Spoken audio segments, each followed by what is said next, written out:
I hate that school teaches that you need good grades to get a good job. How about you need to stay being creative so that you can create your own job? We need to go back to simple living, not this consumerism crap that some of us has awoken from. Can you help us? What's going on? It's your boy, Lewis Hoffa Show. You know how we do. I'm excited to dive into today's topic because it's something that affects us all, whether we realize it or not. Have you ever found yourself in a situation where you're doing something you don't really want to be doing? Maybe it's a job or a college program.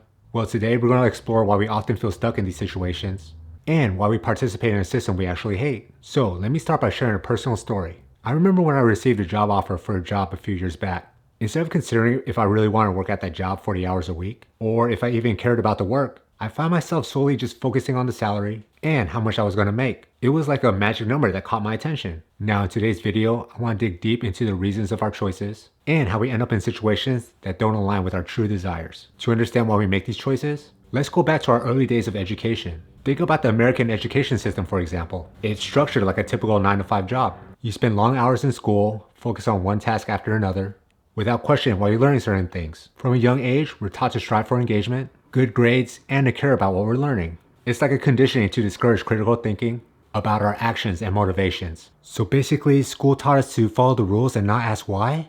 Kinda like my dog when he chases his tail. Just going in circles, man.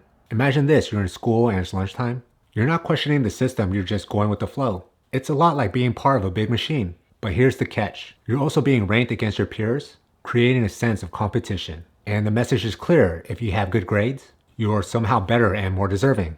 It's almost as if the system is training us to be workers and preparing us to integrate seamlessly into the capitalist machine. Now, let me take you back to my own experience. I was never one of the most smartest or talented students out there. I remember the gifted kids coming back from their special activities, while the other students and I watched in awe.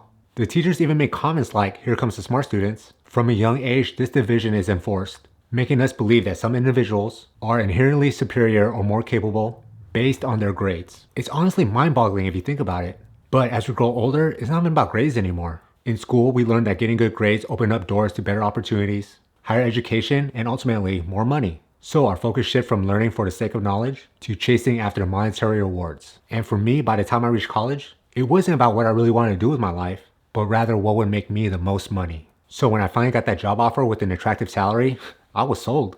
The capitalist condition has worked its magic on me. Money talks, my friend. It's like that smooth talking salesperson who convinced you to buy something that you didn't even know you needed. Capitalism 1, Mikey 0. However, here's the thing.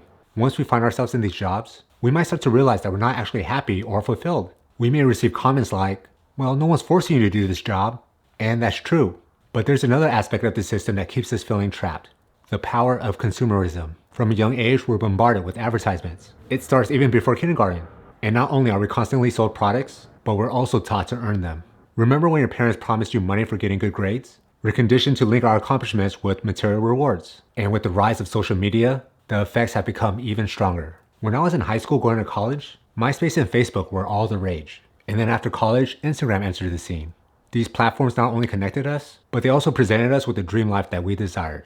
I remember scrolling through Tumblr, imagining the version of myself that could exist if I had the money to afford certain clothes or accessories. And even today, platforms like TikTok or Instagram continue to showcase lifestyles that we crave.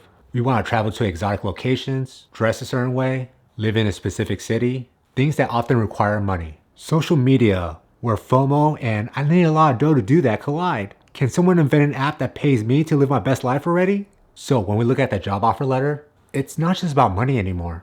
It's become tied to a lifestyle we envision for ourselves. And this connection makes it even easier to ignore the fact that we don't actually enjoy our jobs. There's a fear within us that if we don't follow the rules, obtain the degree, and make the money, we won't be able to access the life that we're being sold. But here's the awakening that I had recently. We've been fed a lie. The truth is that there's an abundance of resources, opportunities, and wealth available to all of us. However, we can only access it if we collectively realize that we're being sold a false narrative. We spend money on things that we think we want, but are actually just products marketed to us. We also invest our time and energy into pursuits that don't fulfill us or contribute to the greater goods of society because we're afraid to go against the grain. That's why I urge you to start questioning everything. Become aware of the way we've been programmed to think and how these limiting beliefs influences our decisions.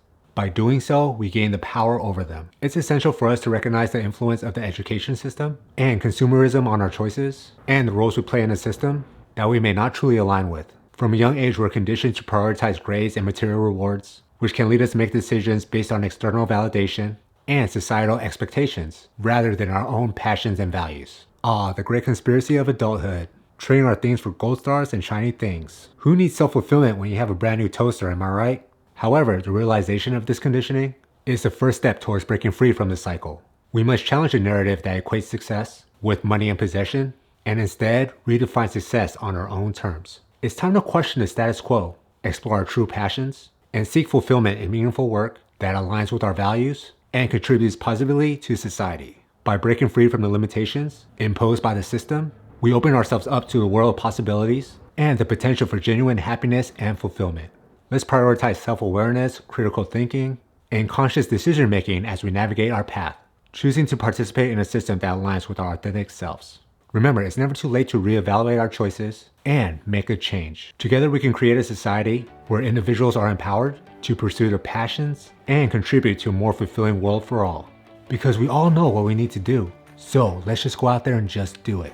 And as always, let's get this bread. See you on the other side.